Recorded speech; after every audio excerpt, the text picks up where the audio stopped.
तर नमस्कार मंडळी. आपली आवडती मालिका म्हणजेच विनोदोगातली तुटेना ही मालिका आता वेगळ्याच वळणावर येऊन पोचलेली आहे. हे तर आपल्या सगळ्यांना माहितीच आहे. पण आता या भागात आपल्याला नक्की काय पाहायला मिळणार आहे आणि इथून पुढे आपल्याला नक्कीच कोणते एपिसोड येणार आहे आणि या एपिसोडमध्ये काय काय घडणार आहे आणि कोणत्या घडामोडी घडणार आहेत हे आता आपल्याला कळणार आहे. तर आजच्या भागात आपल्याला असं काही पाहायला मिळणार आहे की आता अंशुमन हा सुष्मितासोबत लग्न करून आलेलाच आहे. त्यामुळे स्वानंदी सकट सगळ्यांना धक्का बसलेला आहे, कारण अंशुमन आता डायरेक्ट सुष्मितासोबत लग्न करून आलेलाच आहे. पण आता समर येतो आणि समरला सगळं कळतं की आता सुष्मिताचंच लग्न झाले, पण तो तिला विचारतो की तुझं कुणासोबत लग्न झाले म्हणून. तर मग आजी त्याला सांगते आणि मग समर त्यांच्यासोबत बोलतच असतो की आता चिंगीचं काय. तेवढ्यात अर्पिता येते आणि अर्पिता त्याला उलटं बोलते. त्यामुळे स्वानंदीमध्ये बोलते आणि स्वानंदी बोलते तुम्ही कोणाशी बोलताय कळतंय का. तर मग अर्पिता बोलते तुझा काही संबंध नाही म्हणून. आणि मग तेव्हा समरला राग येतो आणि समर तिला बोलतो ती माझी बायको आहे म्हणून. आणि तो तिथे स्वानंदीला त्याच्या बायकोचा हक्क देतो आणि मग तिथे स्वानंदीला असं भारी फील होतं, कारण त्याने पहिल्यांदा तिचा बायको मरून म्हणजे तो बायको म्हणून तिच्यासमोर व्यक्त झालेला असतो आणि तिला पहिल्यांदा बायको हे पद म्हणजे तिच्यासाठी एक पदवीच आहे, तिला ती पदवी दिलेली असते. तर मग आता नेमकं काय घडते आणि आता अर्पिताची नक्की समरने कशी अक्कलपट्टी केली हे आपल्याला या भागात कळणार आहे. तर मग आता इकडे मल्लिका स्वानंदी ह्यांचं सगळ्यात बोलणं चालू असतं. आता मल्लिका आजीकडे आलेली असते आणि ती सांगत असते की जर चिंगीचं आणि अंशुमनचं जर लग्न झालं तर मी माझं काहीतरी बरं वाईट करून घेईन आणि मला मरायला लागलं तरी चालेल, मला मरण आलं तरी चालेल, पण मी चिंगीचं आणि अंशुमनचं लग्न लावून देणार नाही. इकडे तिला सगळे समजवत असतात की चिंगी अशी चिंगी तशी. स्वानंदीसुद्धा बोलत असते, पण ती बोलते की नाही, अंशुमनचं लग्न मी करून देणार नाही चिंगीसोबत. मग तेवढ्यात एक थांबा असा आवाज येतो आणि आवाज असा येतो की अंशुमन आता आरात म्हणजे दरवाजात उभा असतो आणि तो बोलत असतो की माझी लग्न करायची कोणालाही काळजी नाही, म्हणजे माझ्या लग्नाची कोणीही काळजी करू नका, मी आता स्वतःच लग्न करून आलेलो आहे, असं तो बोलतो. मग आता इकडे तो असा लग्नाच्या गेटअप म्हणजे नवरदेवाच्या गेटअपमध्ये येतो. त्यामुळे मग सगळ्यांनाच खूप मोठा धक्का बसतो. आता साहजिकच आहे, धक्का तर बसणारच का ह्याने इतकं सगळं केलेलं आहे, ह्याने चिंगीसोबत असं केलेलं आहे आणि त्याचं बाळ हे चिंगीच्या पोटामध्ये वाढतंय आणि हा नवरदेवाच्या गेटअपमध्ये आलाय. तर त्यामुळे सगळ्यांना तर खूप मोठा धक्का बसतोच. इवन आपलं जरी असं कोण आलं असतं डायरेक्ट नवरदेवाच्या गेटअपमध्ये तरी आपल्याला धक्का बसणं हे साहजिकच आहे. पण अंशुमनने तर खूप मोठ्या गोष्टी केलेल्या असतात आणि त्याने खूपच चुका केलेल्या असतात आणि आता त्याच्यासोबत नक्की कोणी लग्न केलंय हे आता सगळ्यांना प्रश्न पडतो. आणि मग जी मुलगी याच्यासोबत लग्न करेल ती एकदम वेडी असेल असं स्वानंदी तिथे बोललेली आहे. इकडे सगळ्यांनाच प्रश्न पडतो, त्यामुळे ते लगेच एक एक करून लवकर लवकर म्हणजे हा प्रश्न झाला की तो प्रश्न असं करून त्या अंशुमनला विचारत असतात. इकडे मल्लिका लगेच थांबते आणि ती त्याच्याकडे बघते. ती बघते तर त्याला विचारते की तू कोणासोबत लग्न केलं म्हणून आणि तू कोणाला विचारून केलं आणि ती मुलगी कोण आहे असे मल्लिका त्याला प्रश्न विचारत असते.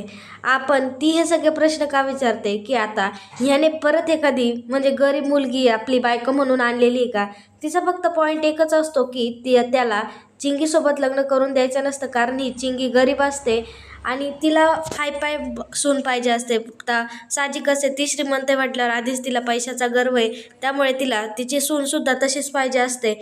तर मग ती त्याला प्रश्न विचारते आणि ती बोलते की मी तुझी आई आहे, तू मला का नाही सांगितलं की तू हे सगळं असं करणार आहे आणि तू एका मुलीला लग्न करून घरात आणणार आहे. आता मग तो तिला बोलतो की आता हे लग्न माझं सगळ्याच घाई गडबडीत झालं, त्याच्यामुळे मला काही तुला सांगता आलं नाही आणि हे एकदम अचानक घडलं म्हणून. तर तो असं तिला सांगत असतो आणि मग तो स्वानंदी तेव्हा त्याला काहीच बोलत नाही. मग तो अंशुमन आता मल्लिकाने त्याला विचारलेलं असतं ती मुलगी कोण आहे म्हणून. तर मग अंशुमन बोलतो की तुम्हाला सगळ्यांनाच ती आवडेल आणि खास करून म्हणजे स्वानंदी वहिनीला ती आवडेल आणि तिच्याच जवळची आहे. आता मग असं म्हटल्यावर चिंगीला खूप वाईट वाटतं, कारण आता चिंगीच्या पोटात तर त्याचं बाळ आहे आणि आता चिंगीला सुद्धा हे बाळ हवं आहे आणि सगळे हे चिंगीच्या बाजूने. पण आता हा मोठा या मालिकेत नवीन ट्विस्ट भरलेला आहे आणि तो असा जो काही भरलेला आहे की आता स्वानंदीला कसं तरीच वाटत असेल, म्हणजे आता चिंगीसुद्धा जवळची आणि सुष्मितासुद्धा तिच्या तितकीच जवळची, पण आता ती नक्की कोणाची बाजू घेईल हा तिच्या पुढे एक प्रश्न पडलेला आहे. आणि सुष्मिता तिची बहीण आहे आणि सगळं यांना माहीत होतं की अंशुमन कसा आहे, तरी सुष्मिताने त्याच्यासोबत लग्न केल्यामुळे आता स्वानंदीला मोठा धक्का बसलेला आहे. आणि तिला धक्का म्हणजे जेव्हा ती आता तिच्यासमोर येईल आणि तेव्हा तिला कळेल की अरे ही आपली बहीण आहे, ही आपली सुष्मिताच आहे, तेव्हा तिला खरा मोठा धक्का बसणार आहे मंडळी. तर मग आता तो तिला सांगत असतो की तुला तुझ्या जवळची तुला नक्कीच आवडेल असं तसं. त्यामुळे ती बोलते की माझ्या जवळचं असं कोणीच नाही आहे की ते तुझ्याशी लग्न करेल म्हणून. तर पण आता तिला माहिती नसतं की ती तिचीच बहीण आहे म्हणून आणि तिच्याच रक्ताची, एकाच रक्ताची. तर मग ती बोलते की आता चिंगीलाच पण तुझ्यासोबत लग्न करायचं नाही आहे, पण आता चिंगीकडे दुसरा पर्याय नाही, कारण तुझं बाळ तिच्या पोटात वाढते, त्यामुळे आता तिला तुझ्याशी लग्न करायलाच लागेल. तू तिला किती फसवलं तरी ती आता तिला लग्न करायलाच लागेल आणि तिला आता हे बाळ पाहिजेच आहे असं ती त्याला सांगत असते. पण आता हा म्हणजे अजून त्याने नाव सांगितलेलं नसतं नक्की कोण मुलगी आहे म्हणून. तो आपला त्यांना म्हणजे एक्साइटमेंट कशी वाढवावी त्यासाठी तो त्यांना बोलत असतो की माझी बायको स्टार आहे वगैरे असं सांगत असतो. आणि माझी बायको खूप हुशार आहे, माझ्या वहिनीला नक्कीच आवडेल आणि तू वहिनी माझ्या बायकोचा स्वीकार करशील असं तो बोलतो. आणि मग तिथे तो त्यांना सांगतो की आता माझ्या बायकोचं आगमन आहे, माझ्या बायकोचा गृहप्रवेश आहे, त्यामुळे मला रेड कार्पेट टाकायचं आणि त्याच्यावर फुलांनी सजावट करायची असं तो सगळ्यांना सांगत असतो. मग लगेच तो चुटकी वाजवतो आणि चुटकींमध्ये ते मेड लोक येतात आणि मग ते लगेच रेड कार्पेट टाकतात आणि फुलं वगैरे टाकतात आणि त्याची सजावट करतात. आणि मग ते सगळं होतं. मग अंशुमन मोठ्या जोरात सगळ्यांना म्हणतो की आता माझ्या बायकोची एंट्री होणार आहे आणि फक्त आता बघा की माझी बायको कोण आहे म्हणून. आणि मग तो तिथे थांबतो आणि म्हणजे दरवाज्यात जातो आणि त्याच्या बायकोला बोलवतो. तो पूर्ण नाव घेतो, सौ सुष्मिता अंशुमन राजवाडे म्हणून. आणि मग स्वानंदीला खरा मोठा धक्का बसतो. सुष्मिता तिकडनं येते, ते एकदम अशी रॉयल एंट्रीसारखी एंट्री घेतात की जसं काही सगळ्यांना मान्यच की त्यांचं लग्न झालेलं आहे. सुष्मिता एकदम खुश असते, पण तिला त्याचा खरा चेहरा माहिती नसतो. सुष्मिता इतकी खुश असते की तिच्या चेहऱ्यावर आपल्याला दिसून येईल की ती या लग्नासाठी खरंच खूप खुश होती आणि तिच्यावर कोणती बळजबरी केलेली नाही आहे म्हणून असं आपल्याला दिसून येतं. लगेच मग अंशुमन तिचा हातात हात घेऊन लगेच एंट्री करायला बघतो. तर मग स्वानंदीला असा धक्का बसतो आणि स्वानंदी थोड्या वेळासाठी अशी शांत होते आणि ती आता मागे म्हणजे आपण जसं आपला धक्का बसल्यावर कसं आपली पायाखालची जमीन सरकते, तशा प्रकारे स्वानंदीला होतं. तर मग आता स्वानंदीचं तसं झालेलं आहे. आणि आता इकडे स्वानंदीच्या आईच्या घरी म्हणजे मंदाताईंच्या घरी इकडे स्वानंदीचे बाबा काहीतरी शोधत असतात. ते मला असं वाटते की ते आधार कार्ड शोधत असतात, त्यांचं काहीतरी बँकेमध्ये काम असतं, पण ते सगळीकडे शोधतात आणि त्यांना ते आधार कार्ड काही सापडत नाही. त्यामुळे ते विचार करतात आणि मंदाताईसुद्धा दिवसभर घरात नसतात, म्हणजे सकाळी सकाळी त्या घरातून बाहेर कुठेतरी गेलेले असतात. हे इकडे स्वानंदीचे बाबा तिला कॉल करतात, पण तिचा फोन काही लागत नाही आणि ती फोन काही उचलत नाही. ते जोरात मोठ्याने ओरडत असतात की मंदा आता कुठे गेली आणि एवढे सकाळी सकाळी म्हणजे तिच्या नावाचा जागरच चालू करतात. आणि मग तिथे रोहन आणि आदिरा येतात. ते बोलतात काय झालं तुम्हाला. तर मग ते सांगतात की अरे ही मंदा सकाळपासून कुठे गेली, मला आधार कार्ड लागतंय ते सुद्धा मला सापडत नाही, आता बँका बंद होतील असं त्यांचं बोलणं असतं. मग रोहन बोलतो की मी करू का आईला कॉल. मग रोहन कॉल करतो, पण तिचासुद्धा कॉल मंदाताई उचलत नाही. आणि आता आदिरासुद्धा कॉल करायचा प्रयत्न करते, पण तिचासुद्धा कॉल हा मंदाताई उचलत नाही. आता मंदाताई का उचलत नाही हे आता आपल्याला पुढील काही वेळात आपल्याला पाहायला मिळणार आहे, कारण मंदाताईंनी आता खरा मोठा या मालिकेत ट्विस्ट आणलेला आहे. तर मंदाताई इतक्या हुशार असतात, त्यांना असं वाटतं की मी खूप हुशार, मी सगळं हे करेल, मी सगळं ते करेल, पण त्यांनी आता खूप मोठा गोंधळ हा घातलेला आहे या मालिकेत.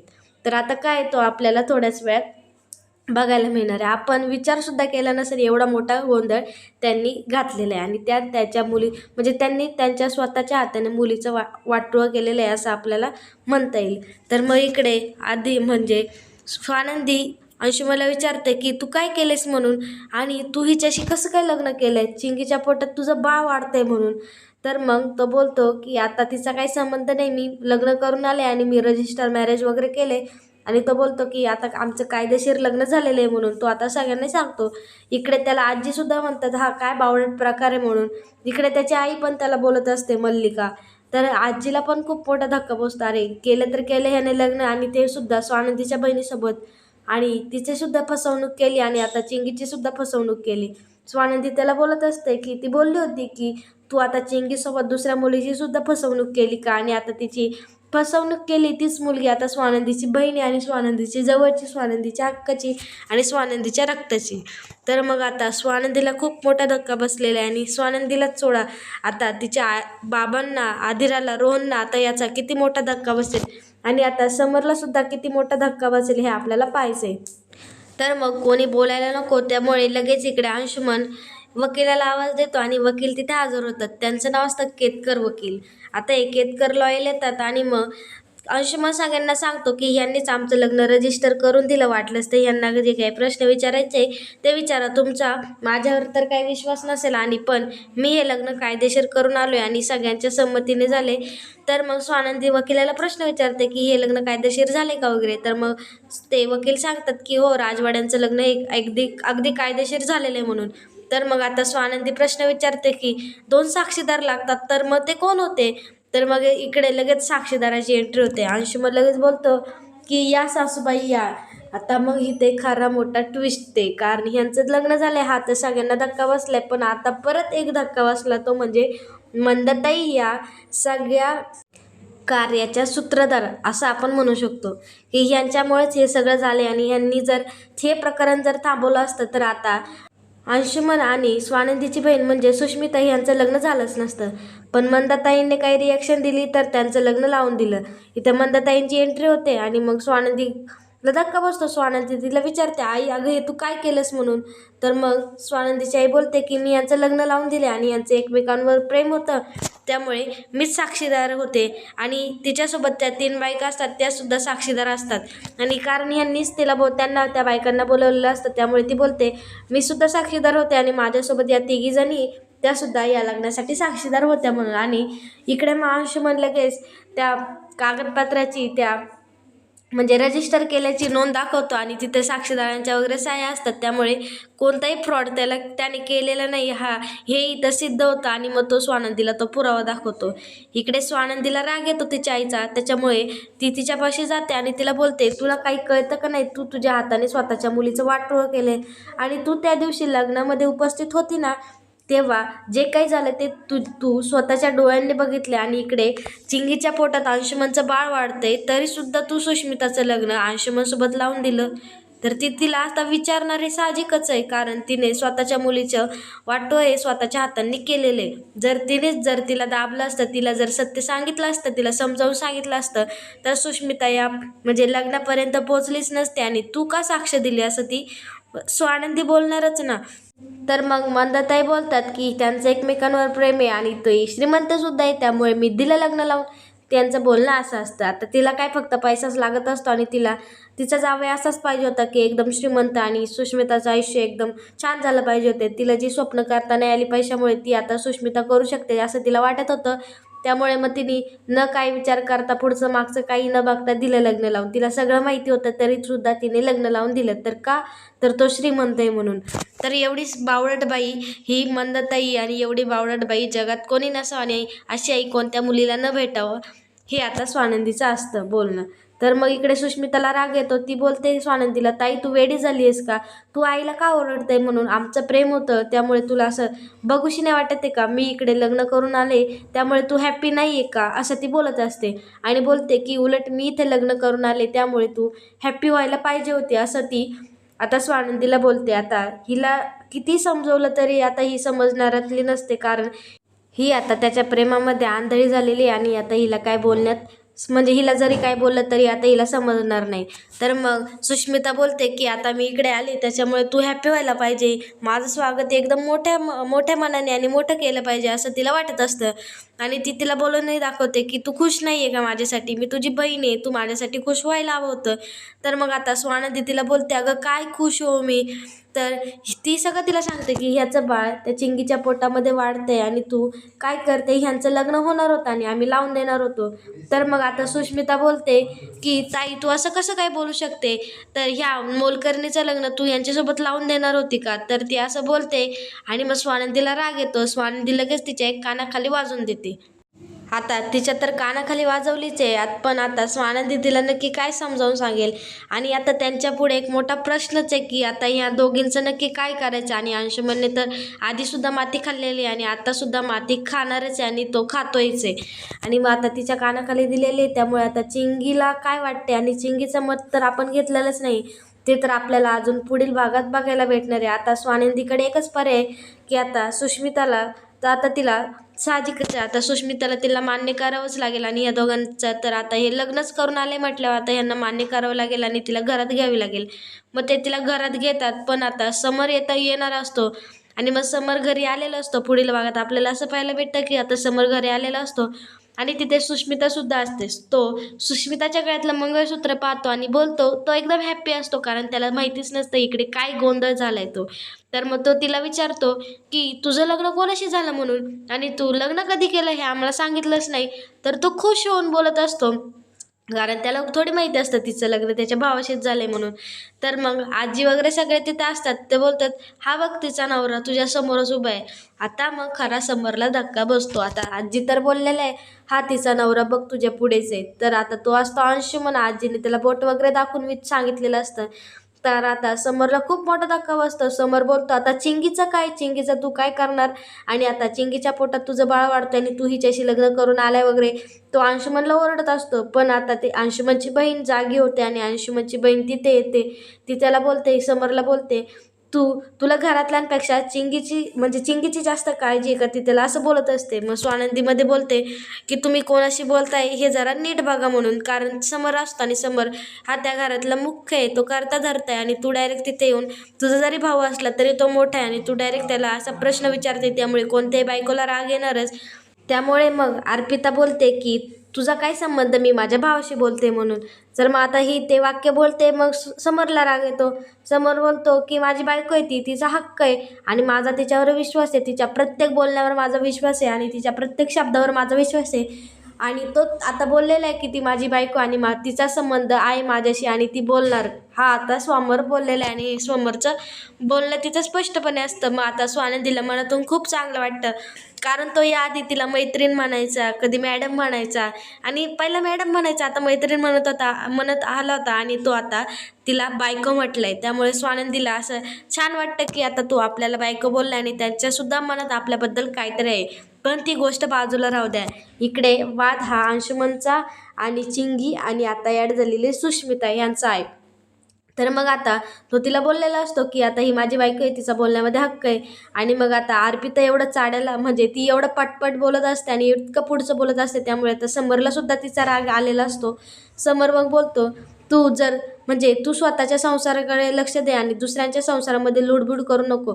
कारण आता ती स्वानंदीला सुद्धा बोललेली असते आणि इकडे चिंगीचा विषय म्हणजे स्वतःच्या भावाचं चांगलं व्हावं आणि दुसऱ्या मुलींचं वाईट व्हावं असा ती प्रश्न तिथे उद्भवलेला असतो. त्यामुळे तो तिला बोलतो की तू तुझ्या स्वतःच्या संसाराकडे लक्ष दे आणि बाकीच्यांकडे नको देऊ म्हणून. तर मग समरला राग आलेला असतो. समर काय करतो, तिची बॅग आणायला सांगतो आणि मग तिची बॅग भरलेली असते, ती बॅग म्हणतो की ही तुझी बॅग घे आणि तू तुझ्या संसाराला लाग. आणि मग तिला घरातून हाकलून देतो कारण आता तो तिला सासरी पाठवत असतो. ती इतक्या दिवस हे सगळी म्हणजे तो बोलत असतो की तू इतक्या दिवस झाले इथे आणि एवढी कारस्थाने करते, पण मी एका शब्दानं तुला बोललो नाही, पण तू आज स्वानंदी मॅडमला बोलली, तू आज माझ्या बायकोला बोलली, त्यामुळे आज ही तुझी शिक्षा आणि तू आता तुझ्या संसाराला लाग, बाद झालं इथलं तुझं राहणं. आणि तो तिच्या हाताला धरतो, ती तिची बॅग घेते आणि मग समर तिची हक्कलपट्टी करतो. तर ती समरच्या बायकोला बोललेली असते आणि ती स्वानंदीला बोललेली असते. त्यामुळे स्वानंदीला तो आता त्याच्या बायकोचा हक्क देतो आणि आता तो अर्पिताची कायमची सासरी हक्कलपट्टी करतो कारण ती आता खूपच वेगळं वागायला लागलेली असते आणि आता तिने तिच्या संसाराकडे लक्ष द्यावं यासाठी तिने हक्कलपट्टी केलेली. पण आता इकडे मल्लिकाला काय वाटेल, कारण आता मल्लिकाकडे तर दुसरं कोणतं हत्यार नाही आहे. इथे अंशुमन तर लग्न करून आलेला आहे, पण आता समर आलाय आणि आता समर नक्की याबद्दल कोणता निर्णय घेईल. आता सुष्मिताचं तर त्याला कळलंय की अंशुमनने लग्न केले ते सुद्धा सुष्मिताशी. मग आता तो चिंगीचं काय करेल आणि सुष्मिताचं आता पुढे नक्की काय होईल, ते बाळ आता या जगात येईल का नाही, हे सगळे प्रश्न म्हणजे असे बरेच सारे प्रश्न आपल्यासमोर उपस्थित राहतात. पण आता आपल्याला या सगळ्या प्रश्नांची उत्तरे पुढील भागात मिळणार आहे आणि ती आपल्याला भेटणार आहे. आणि जरी भेटली नाही तरी ती आपल्याला अजून पुढच्या भागात 1-2 दिवसात तर नक्कीच भेटतील. त्यामुळे ह्या सगळ्या प्रश्नांची उत्तरं जर तुम्हाला पाहिजे असतील आणि तुम्हाला जर जाणून घ्यायचं असेल तर आपल्या चॅनलशी जोडून राहा आणि आपल्या चॅनलला नक्की सबस्क्राईब करा, कारण आपल्या चॅनलवर अशाच बऱ्याच घडामोडी कळत असतात. त्यामुळे तुम्ही आपल्या चॅनलशी जोडून राहा. धन्यवाद.